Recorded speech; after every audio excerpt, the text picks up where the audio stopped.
Okay, how are we all doing this morning? How's the whole room doing this morning? Okay, thank you. So, my day job is investing, supporting and mentoring entrepreneurs. I manage private equity funds that make investments in businesses, and we support entrepreneurs to create scalable businesses. If I mention some of them, you will know them, household names. And we particularly in recent times have looked at tech enabling transforming of traditional industries. Now, spending a lot of time with entrepreneurs, you also get into their affairs, and also you spend time with a lot of young people. And what I found is that a lot of us are walking around looking good, but our affairs are not in order. And interestingly, a couple of days ago, where do I point for this to work?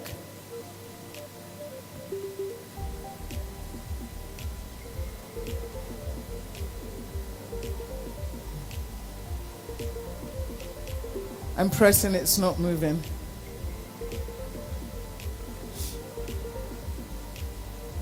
A couple of days ago, I came across a news headline of somebody who was reaching out for help.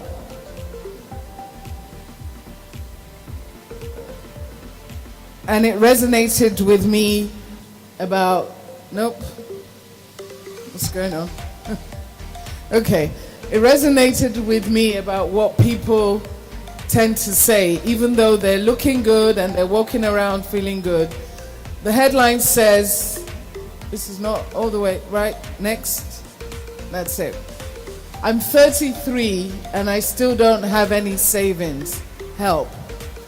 And if you go and look for this article and you look further, you'll see that this is an everyday person who is earning a salary but is really living from hand to mouth. And I think if I took a poll of this room and asked how many people have consistent savings, we may have a similar outcome. So by a show of hands, how many people consistently save every month as soon as they get their income? So we have less than a tenth of the room. The big room. So it's a big problem. Sorry, where are my slides? Okay, I'm just going to keep going. So it's a big problem. So what I'm going to talk about this morning is an area that a financial literacy platform that I've just developed has focused on. And it's on helping people think about planning, saving, and investing.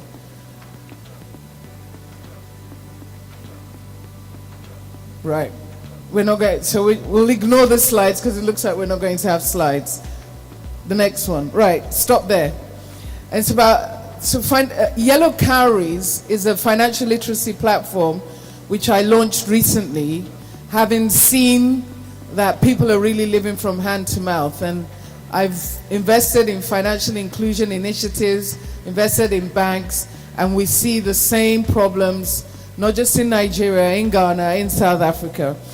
And we realize that banks are asking you to open accounts, and many of you don't even know why you should be opening those. So I'm just going to touch upon how you think about financial planning, financial saving, and financial investing.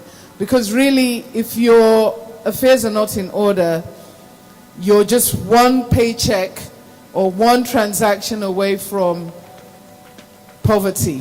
That's what the research shows across Africa. So we think about those 3 steps of planning, saving, and investing, and we think about 8 steps to wealth. And I saw this infogram recently, and it really resonated as a quick way to help people think about this. So on the planning side, how many of you know actually track your expenses? How many of you know what you spent on transport last month? Okay, the people that know are the hands that are going up are the same people that save, by the way. So it must be that these people already have been thinking in this manner. How many of you know how much you spent on food? Same people.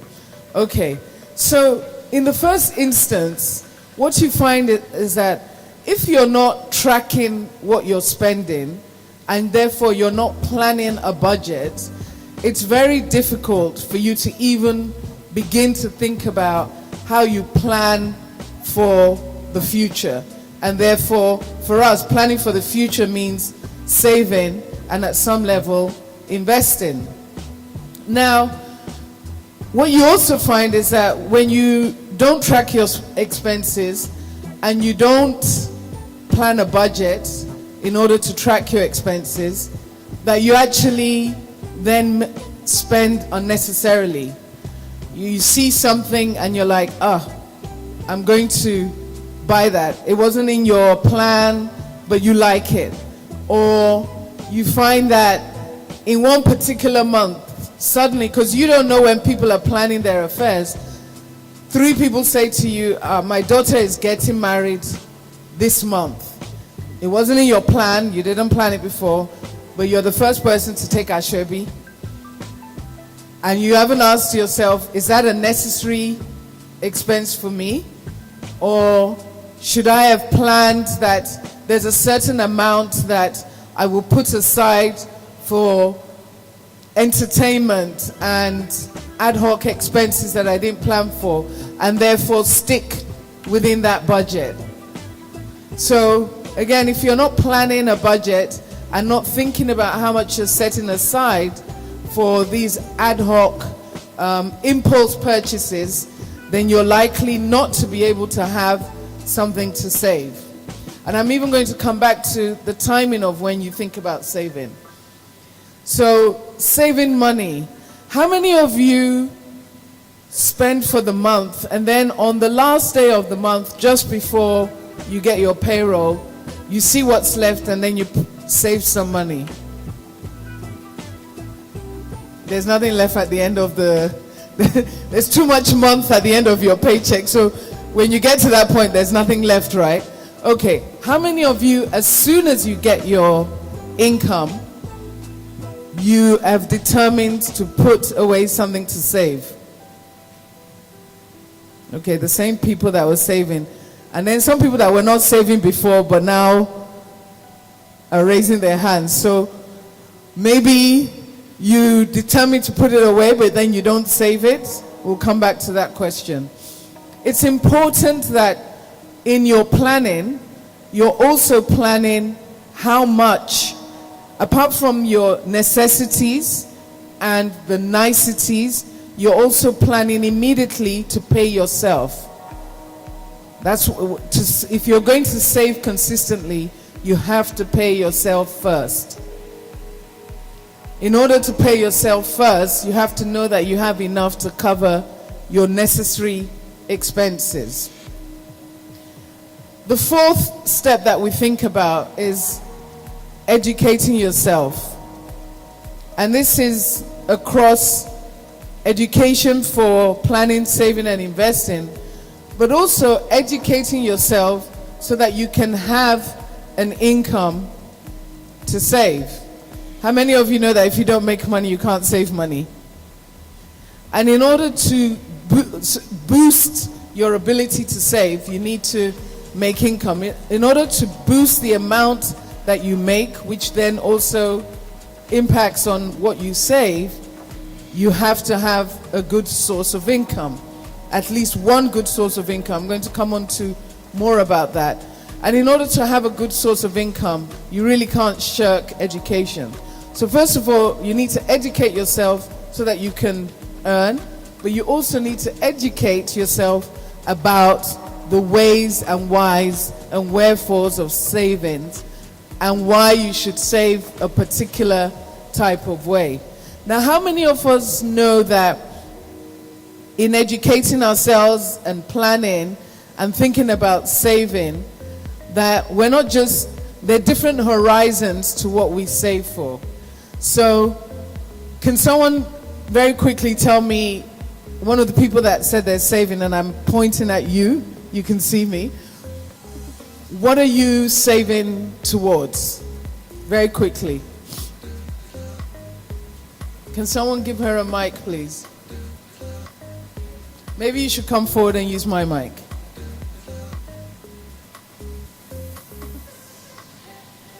Check. Here. So what are you saving towards? Good morning, everybody. Okay, I have I'll be writing a paper by November, so I'm actually saving towards that exam by November. You're saving towards an exam? Yes. And is that the whole reason for your savings? Well, not really, but the amount I'm setting apart for every month, it's basically because of that for now. Because what I'm earning is not really. So I just feel putting that aside will help me to be able to achieve the main purpose of writing the exam by November. Okay, so anybody else? Thank you for that. Anybody else who's one of the people? There's somebody there. What are you saving towards? Good morning. I'm saving towards my business. That is, I know if I save more, I will earn more, and I'm investing more into my business to build it for a better goods in the future. Okay, so you're saving towards investing in your business. Anybody else?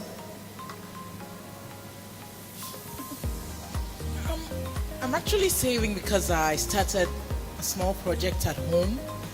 Like, okay, I said, let me have a building that I'll be like, okay, after retirement, I'll have something to be coming in. So I'm saving towards completing my building that I started some years back. So you're saving towards making an investment towards something that's going to earn you income. So that's perfect. We've had 3, and all 3 answers actually are in line with the 3 horizons that I want to briefly mention. So when you're thinking about saving and when you're making your plans, you will make immediate plans for the short term. I want to save towards an exam. I want to save to buy a latest device because I'm not going to impulse buy it, but I will save towards it. I want to save to buy a new pair of shoes, short term. Then there's also the medium term. I want to save towards a project that I'm making, my business. I want to save so for the medium term, you're amassing a certain amount of money so that can help you catalyze for your business. Longer term, you're saving towards making an investment that's going to give you an income, same like a business, but even longer than that, it could be you're saving towards your retirement. So maybe that project is for you to know that when you finish, when you've passed your productive years, you want income to come in. So you need to plan towards saving, plan a budget, but then in terms of saving, it's not just one type of saving. You're saving for the short term, the medium term, and the long term. So you need to educate yourself as to what kinds of savings plans are available for you to do some of those things. It might be for the short term that even an agile group, savings group, might be appropriate for you for that. But if you're planning for your post-productive lives, perhaps you want to look at longer term savings. You want to look at something that's very similar to a pension, if not a pension. So the idea behind saving and educating yourself is educating yourself, yes, to earn more income, but also educating yourself to think about the different horizons and why you're saving for those different horizons.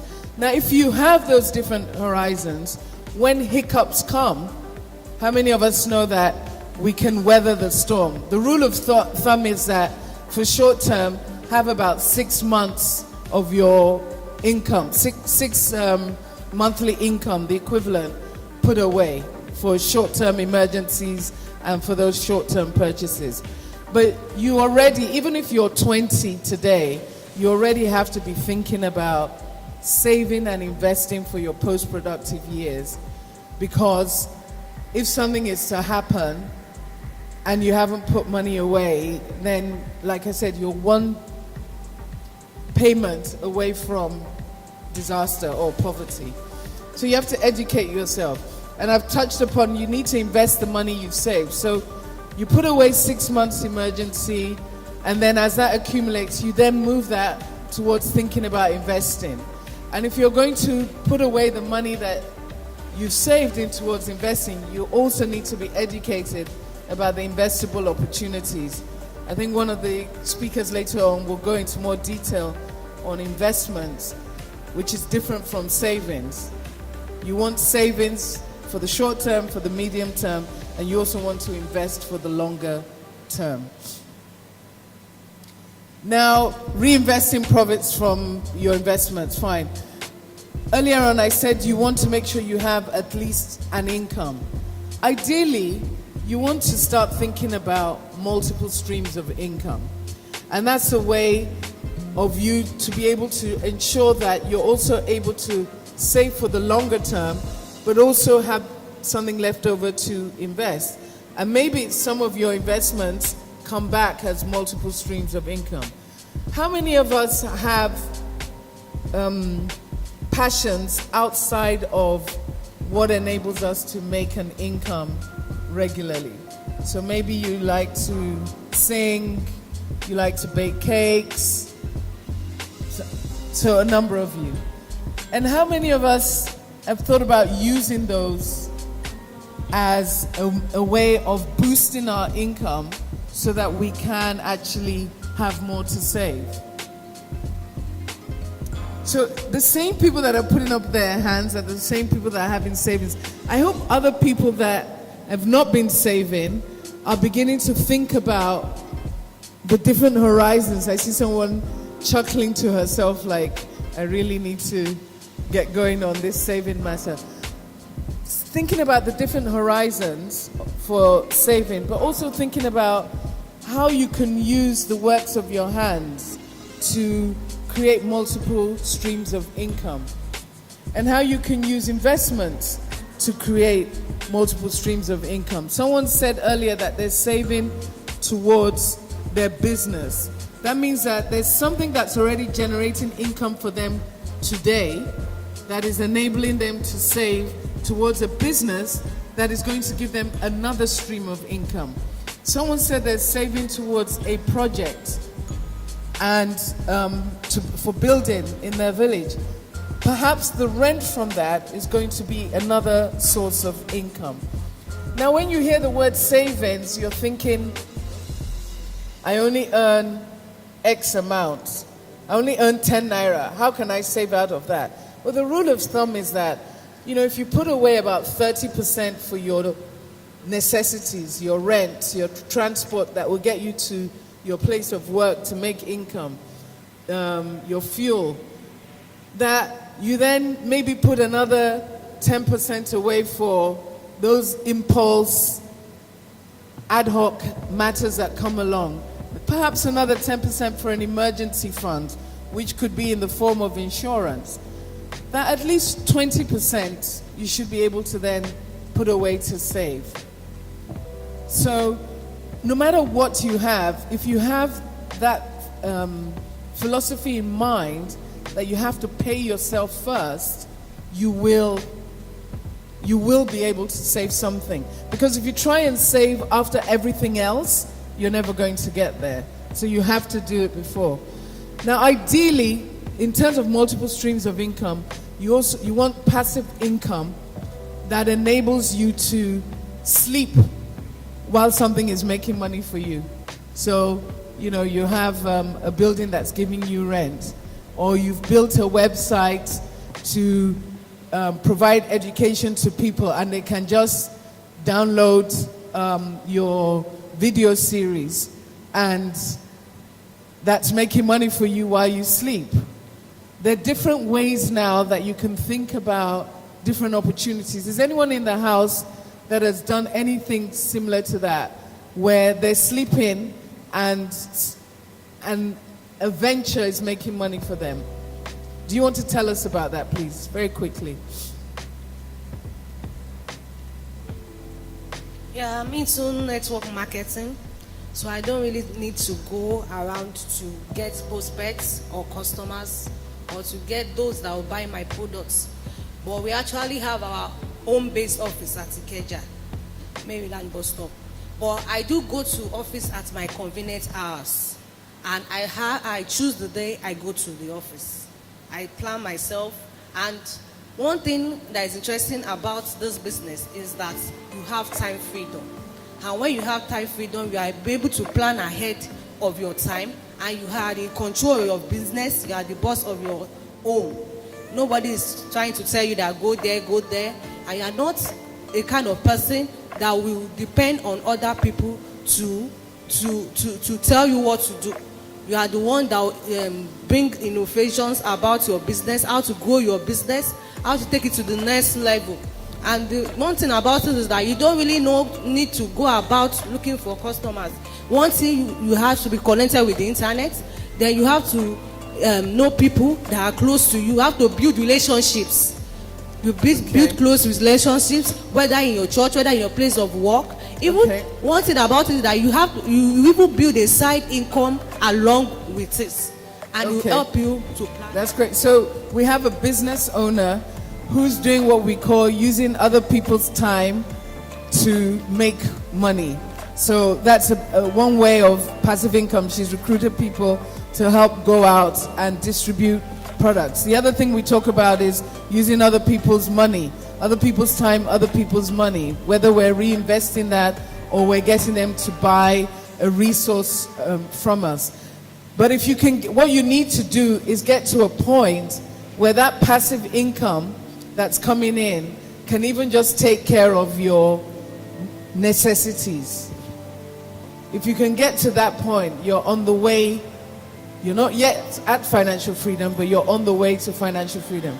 Next slide, please. Now I'm going to go through 3 slides very quickly that just encapsulate again what I've been talking about: planning, saving, and investing. These slides are from cards that Yellow Cowries has created, which can be accessed from the Yellow Cowries site. If you go there, you can register to buy the cards or to download a game that's focused around planning, saving, and investing using these. So the cards are a deck of 52 cards, which include 52 financial tips in 3 groups of planning, saving, and investing. I haven't been able to cover everything that I would have liked to cover today, but if you go to the website, you can get some more information. So one of the planning cards talks about, everybody read what this says? It says, match your spending to your priorities in order to adequately plan, save, and invest for your future. Now, you have priorities. We've talked about necessities. You have short-term priorities. You have medium-term priorities. For some people, that might be saving for a car. So if you know you're saving for a car, the amount you're going to save is different from someone whose medium priority is just to save to go on a holiday, right? So you have to match your priorities to how you think about spending. And of course, when you're thinking about longer term horizons and you're thinking about being able to survive post your productive years, you need to think about how much you're saving in that regard as well. So in planning your budget and you're planning how much to save, you're thinking about your priorities over those 3 horizons. Next slide, please. This is one of the cards from the save portion of the deck. I've said it before, and if there's one thing that I want you to go away from here remembering is pay yourself first. You must plan and then determine how much you're going to pay yourself monthly. As soon as you get that income, have a direct debit, automate it into a separate account. Saving is not you leaving your money in the account that you used to write all your checks and things for expenses. It's moving that money out first into a separate account straight away. So pay yourself first, automate, and transfer to a separate savings account as soon as you receive income. This is just one of the cards in the save part of the deck. If you go again to Yellow Cowries, The URL will come up at the end. You can get more information on the deck. The last slide, please. And invest for you. Now, how many of us know the difference between if you start saving and investing at the age of 20 versus if you start at the age of 69? Does anybody know the difference? What's the difference? Very quickly, this gentleman here.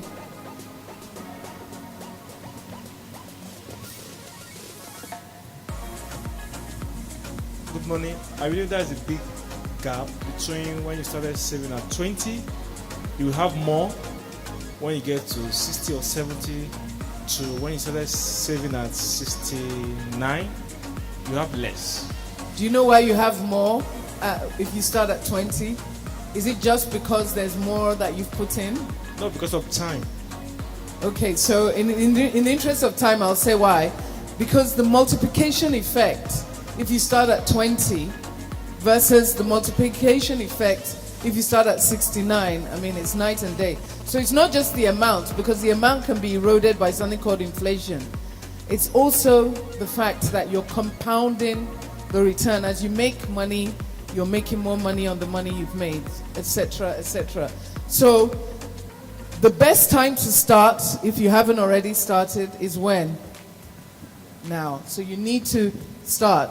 And you may need to seek financial advice to do that, because investing, the rate you get on investments should be, not always is the case, but should be higher than what you get on savings. Sometimes it's not, because you've taken wrong advice and invested where you shouldn't invest, and then you lose everything.